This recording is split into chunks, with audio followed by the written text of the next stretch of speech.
ಎಲ್ಲರಿಗೂ ನಮಸ್ಕಾರ. ನಾನು ನಿಮ್ಮ ನಿಶಾಂತ್. ಇವತ್ತು ಪೌಲ್ಟ್ರಿ ಕ್ಲೀನಿಂಗ್ ಬಗ್ಗೆನೇ ತಿಳಿಸ್ಕೊಡ್ತೇನೆ. ಇವತ್ತು ನಾವು ಕಂಪ್ಲೀಟ್ ಆಗಿ ಶೆಡ್‌ನ ವಾಶ್ ಮಾಡೋಣ ಅಂತ ಬಂದಿದ್ದೀನಿ. ಮೊದಲಿಗೆ ಎಲ್ಲ ಫೀಡರ್ ಲೈನ್ ಮತ್ತು ನಿಪ್ಪಲ್ ಲೈನ್‌ನ ಕೆಳಗಿಳಿಸ್ಕೊಬೇಕಾಗತ್ತೆ. ಅದನ್ನ ವಾಶ್ ಮಾಡಬೇಕಾಗತ್ತೆ ಇವತ್ತು ಫಸ್ಟು. ನಾರ್ಮಲ್ ವಾಟರ್ ಟ್ಯಾಪ್‌ಗೆ ಪೈಪ್ ಹಾಕೊಂಡು ನಾವು ಕ್ಲೀನ್ ಮಾಡೋದ್ರಿಂದ ಯಾವುದೇ ತರಹದ ಕ್ಲೀನ್ ಆಗೋದಿಲ್ಲ.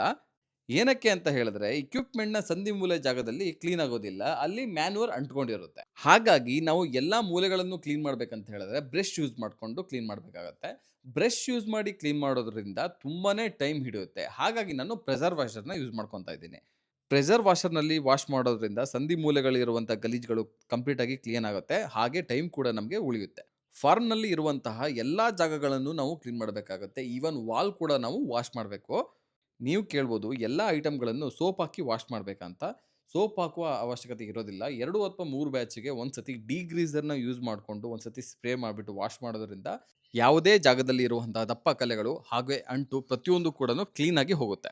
ಪ್ರೀವಿಯಸ್ ಬ್ಯಾಚು ನಾನು ಡಿಗ್ರೀಸರ್‌ನ ಯೂಸ್ ಮಾಡಿದ್ದೆ. ಸೊ ಈ ಬ್ಯಾಚು ಯೂಸ್ ಮಾಡೋ ಅವಶ್ಯಕತೆ ಬರೋದಿಲ್ಲ.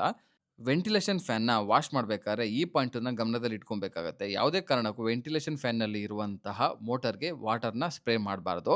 ಸೊ ಅದನ್ನ ಗಮನದಲ್ಲಿ ಇಟ್ಕೊಬೇಕಾಗತ್ತೆ. ಒನ್ಸ್ ಮೋಟಾರ್ ಒಳಗೆ ನೀರು ಹೋಯ್ತು ಅಂತ ಹೇಳಿದ್ರೆ ಅದನ್ನ ಸರಿ ಮಾಡೋದಕ್ಕೆ ತುಂಬಾನೇ ದಿನಗಳಾಗುತ್ತೆ. ಸೊ ಮರಿ ಬಂದಾಗ ವೆಂಟಿಲೇಷನ್ ಫ್ಯಾನ್ ನೀಡ್ ಇದ್ದೇ ಇರುತ್ತೆ. ಸೊ ನೋಡಿ ಮಾಡಿ ವಾಶ್ ಮಾಡಿ. ಹಾಗೆ ಎಕ್ಸಾಸ್ಟ್ ಫ್ಯಾನ್ ಕೂಡನು ಕ್ಲೀನ್ ಆಗಿ ವಾಶ್ ಮಾಡಬೇಕಾಗಿ ಬರುತ್ತೆ. ಹಾಗೆ ಇದರಲ್ಲಿ ಇರುವಂತಹ ಮೋಟರ್‌ಗೂ ಕೂಡ ಯಾವುದೇ ಕಾರಣಕ್ಕೂ ನೀರು ತಗಲಬಾರದು. ಫೀಡರ್ ಲೈನಲ್ಲಿ ಇರುವಂತಹ ಎಲ್ಲ ಫೀಡರ್‌ಗಳನ್ನು ರಿಮೂವ್ ಮಾಡಿದ್ವಿ ಮೊನ್ನೆ. ಈಗ ಬರೀ ಫೀಡರ್ ಲೈನ್‌ನ ಪೈಪ್‌ನ ವಾಶ್ ಮಾಡಬೇಕಾಗಿ ಬರುತ್ತೆ. ಐ ಹೋಪ್ ಈ ವಿಡಿಯೋ ಕೂಡ ನಿಮಗೆ ಇಷ್ಟ ಆಗಿದೆ ಅಂತ ಅನ್ಕೊಂತಾ ಇದ್ದೀನಿ. ಇಷ್ಟ ಆದಲ್ಲಿ ಲೈಕ್ ಮಾಡಿ, ಆದಷ್ಟು ಶೇರ್ ಮಾಡಿ. ದಯವಿಟ್ಟು ನನ್ನ ಯೂನಿಕಾರ್ನ್ ಫಾರ್ಮ್ ಪೇಜ್‌ನ ಫಾಲೋ ಮಾಡೋದನ್ನ ಮಾತ್ರ ಮರೆಯೋದಕ್ಕೆ ಹೋಗಬೇಡಿ friends. Thank you so much.